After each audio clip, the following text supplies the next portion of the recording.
This is Cast of Wonders, the fiction podcast for young adults featuring stories of the fantastic. Welcome. Episode 169 for July 12, 2015. This week, we're proud to present a Cast of Wonders original story, Lost Socks by Lisa Montoya. Lisa is an elementary school teacher in Nebraska who decided to never completely grow up. She's always treasured books and stories and loves to create her own worlds. You can find her online at Lisa's Thought for the Day, which we'll link for you in the show notes. Your narrator this week is Chloe Yates, who you may recognize from previous episodes. As well as narrating, Chloe is a writer of odd stories. She's written several short stories for Fox Spirit Books and is currently working on both editing a collection for them and a new novel. She lives in the middle of Switzerland with her bearded paramour, Mr. Y, and their disapproving dog, Miss Maudie. And now, we've a tale to tell.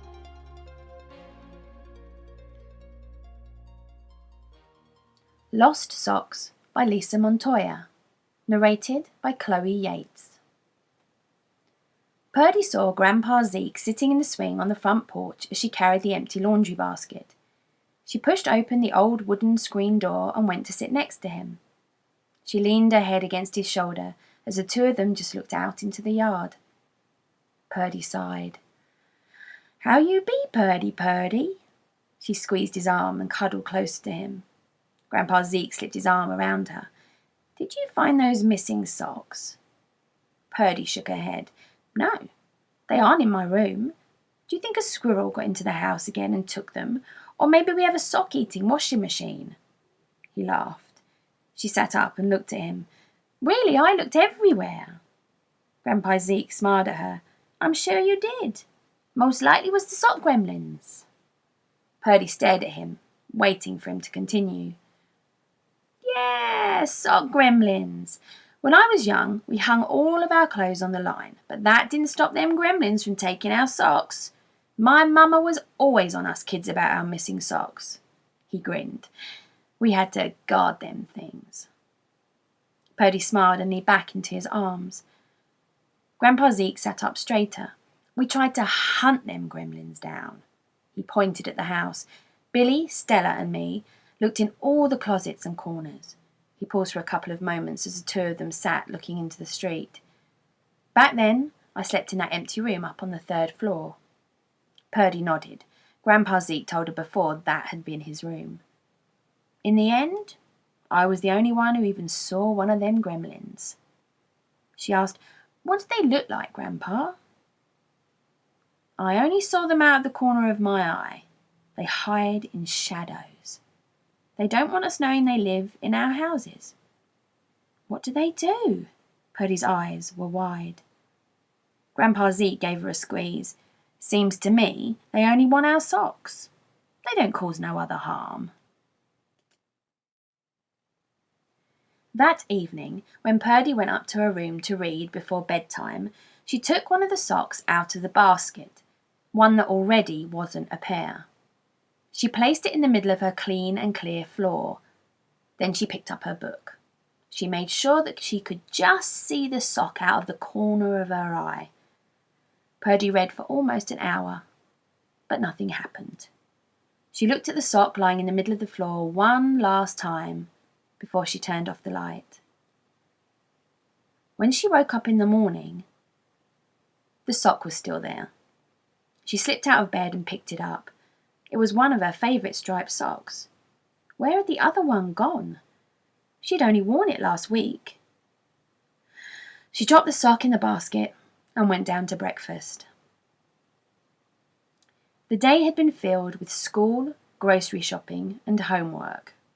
She had thought often to the missing socks, and as Purdy got ready for bed that night, she wondered if the sock gremlin only took one of each sock. Maybe that is why the gremlin left the striped sock. It did make sense. Why else would there be so many socks without matches? Purdy went to her sock drawer. She pulled out another of her favourites, a pair of fuzzy purple socks. She dropped one sock on the floor and laid the other in the safety of the sock drawer. Then she sat on her bed and read. When she was ready to sleep, The sock was still on the floor. Purdy was beginning to think that Grandpa Zeke had just been telling her stories. The sock gremlin wasn't real. She almost picked up the sock and put it back into her drawer, but she didn't. She left it on the floor. "Purdy! Purdy!" She jumped out of bed and ran downstairs. Breakfast was ready and waiting on the table. Purdy sat down next to Grandpa Zeke. "Did you find those missing socks?" Mum asked. "I'm ready to do another load of laundry." Purdy looked at Grandpa Zeke and then at Mum. "No, Mum, they're gone." "Oh, Perdita!" "Really, Mum?" She looked at Grandpa Zeke. "The sock gremlin took them." He winked at her. Mum sighed and shook her head. Then she turned towards the sink and started washing the dishes. "Just find your socks, Purdy."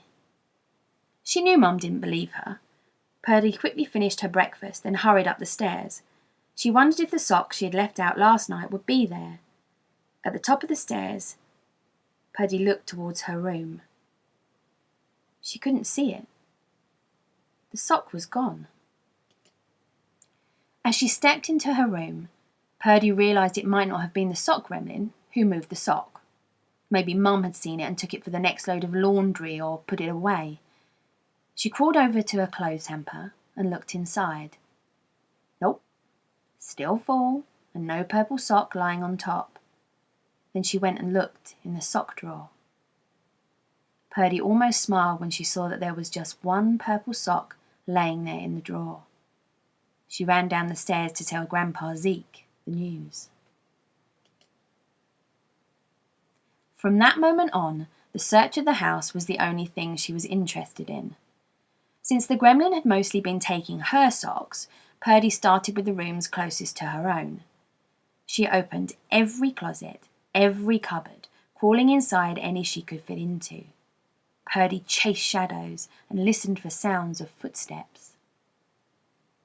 Once, she saw a shadow move near the dresser. She thought that if she was still and quiet, surely the gremlin would move again. But it didn't. So, Purdy crawled over to peer under the dresser. Nothing. She banged her fist on the floor. Where had the gremlin gone? Eventually she moved up to the 3rd floor. The rooms on this floor were rarely visited. Dust and cobwebs covered everything. Boxes of Christmas decorations filled one corner. Faded sheets were draped over furniture that hadn't been used for years. Purdy crawled into the closet. She slid a big box labelled baby clothes out of the way. Behind the box, she found a little door. Purdy rubbed the cobwebs from her hands onto her jeans. She turned the latch and slowly opened the door. She had opened so many doors already. She expected to see an empty cupboard or even one filled with boxes. But there was only darkness. Purdy needed light. Obviously, she needed to go and find a flashlight. But if this is where the gremlin had hidden the socks, that would give it time to move them. She couldn't leave. The gremlin might be there, hidden in the darkness.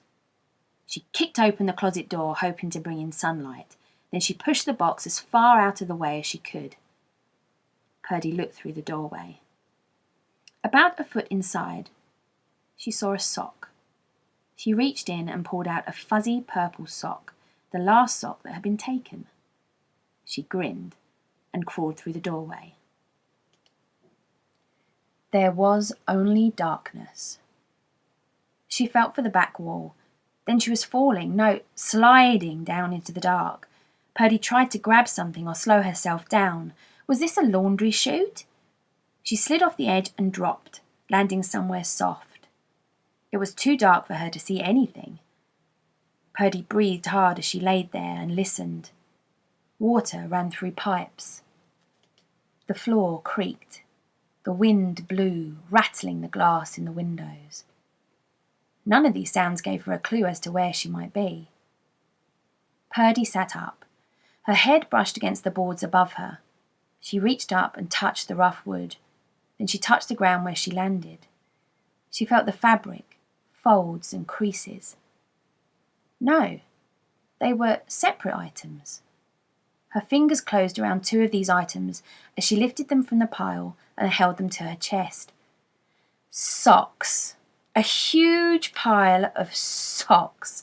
She smiled. Purdy wished she could show this pile of socks to Grandpa Zeke. Would he recognise some of his own missing socks from when he was a child?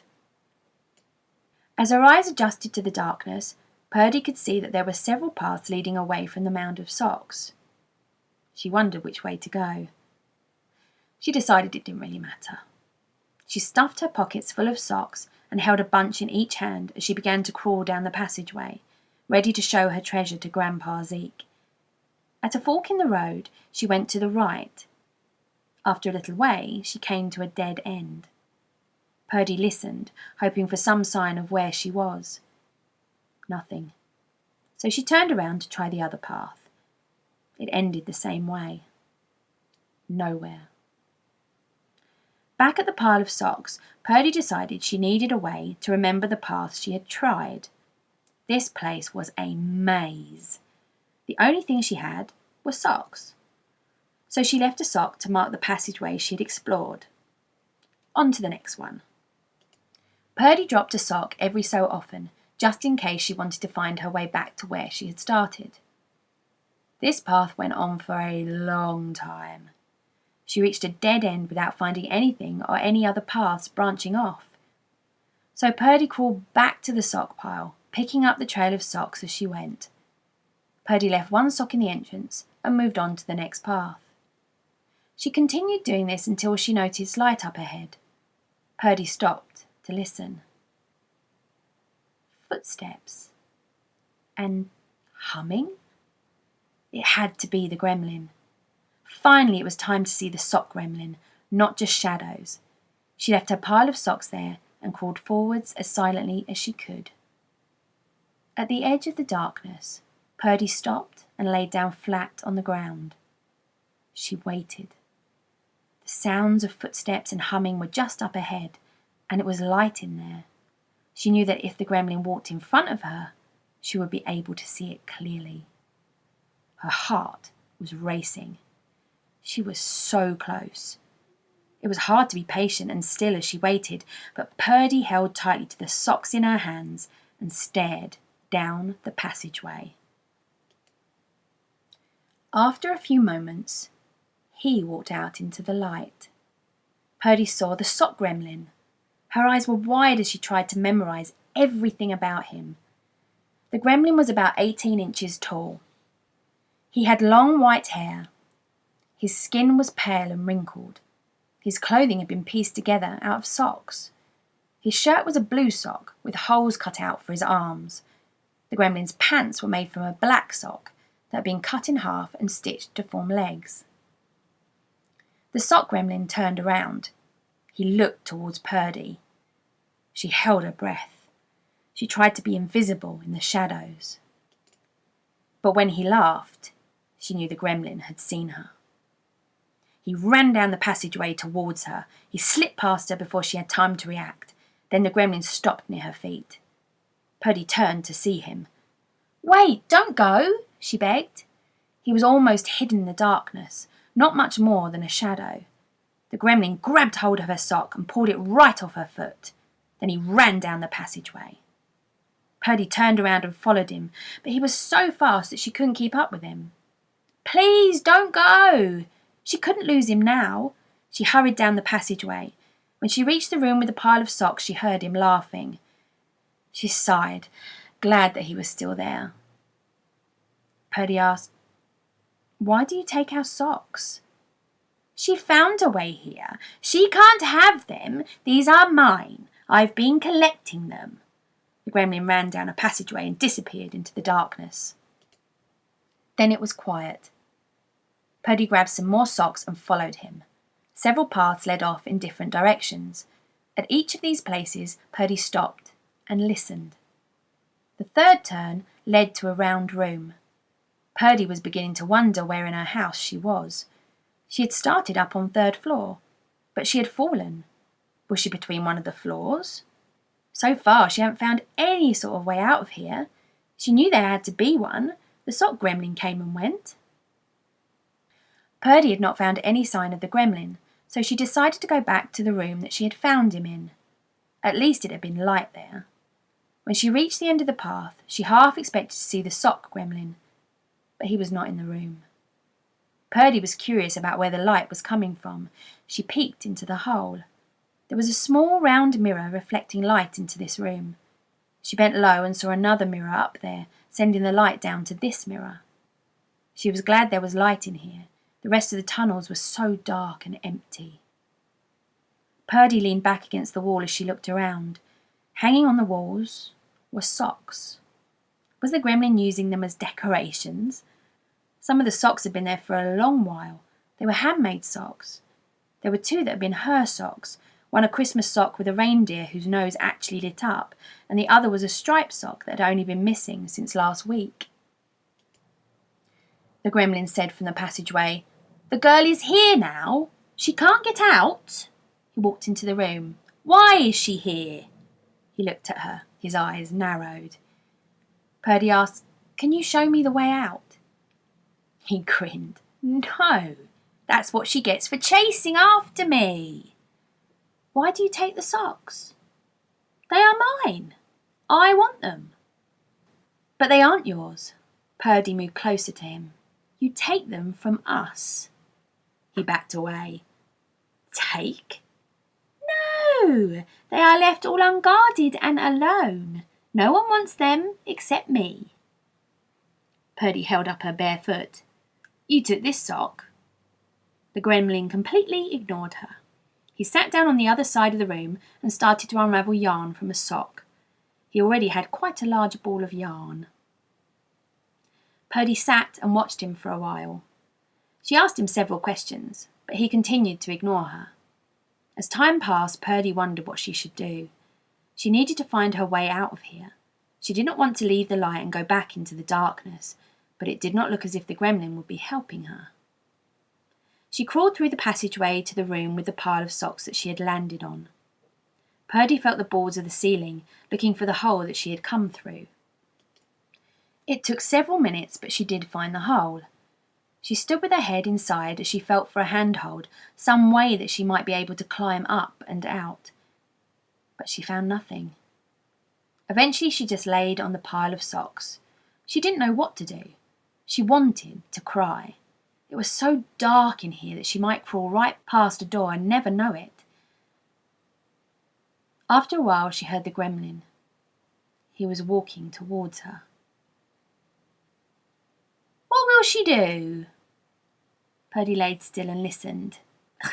"She sleeps in our nest." Then a little while later, "That's what she gets for snooping around." Purdy sat up. "You could help me to leave." He moved closer to her. "Why should I?" Purdy thought about that for just a little bit. "They are going to be looking for me. They probably already are." He took a couple of steps away and sat against the wall. "Should I care?" Purdy smiled. "If I make a lot of noise, they will hear me. Then they will find you and all of these socks." She picked up a handful of socks and held them out to him. Purdy imagined where in the house she might be. She shoved the socks out of the way and started knocking on the floor. The sock gremlin didn't move. So she put her fist on the boards above her and knocked. Then he stood up. Purdy stopped and looked at him, waiting for him to speak. "If I lead you out, what's to stop you from taking my socks?" he asked. She held out a couple of socks to him. "I just want to go home." He seemed to be thinking about this for a while.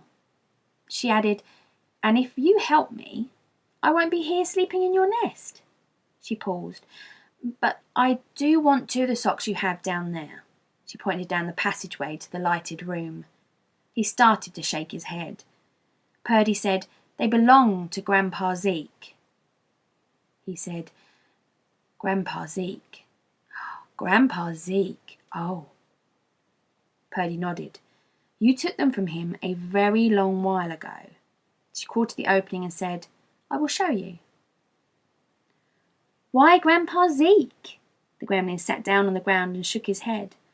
She looked at him and asked, Or would you rather I stayed down here with you? He stared at her for a moment before he moaned. Oh, which? Oh, the gremlin rubbed his head. Oh, which? Oh. They went to the room in silence. Purdy took the 2 old handmade socks off the wall. The gremlin moved to stand in front of the reindeer sock. She asked, Do you like that one? Like? He said. I like them all. Purdy nodded. Yes, but you have had these for a very long time. Both? Why both? No Grandpa Zeke. She asked, How about just one? She held the socks out to the gremlin. He was quiet for a bit as he considered this. You promise to go and leave me be? He asked. I promise, if you help me. The gremlin snatched the blue sock from her hand and sighed. He turned, looked at the reindeer sock and said, This way. She followed him down one of the other passageways. He stopped and pulled at a couple of boards. Purdy looked down into the hole, then back at the gremlin. She asked, Where does it lead? Ugh, your world. Purdy thought about it a bit. Maybe he was trying to trick her. She tried to see what might be down there. Go, time to go. She nodded before jumping down. It wasn't far to the ground. The gremlin said, Do not come looking for me. Do not forget your promise. I won't. Purdy looked around. She found herself in a place not very different than she had just come from, under the floor. She was still and quiet for a little bit. She heard the washing machine. This must be the crawl space off of the laundry room. The floor was dirt and she had to duck as she moved towards the sound of the washer. There on the wall she found another little door. Purdy turned the knob and pushed open the door. She smiled when she saw the laundry room. She looked down at her feet, both of which were dirty, one with a sock on, the other bare. Purdy grinned. She was holding tightly to the 2 handmade socks, Grandpa Zeke's socks. She ran upstairs to find him.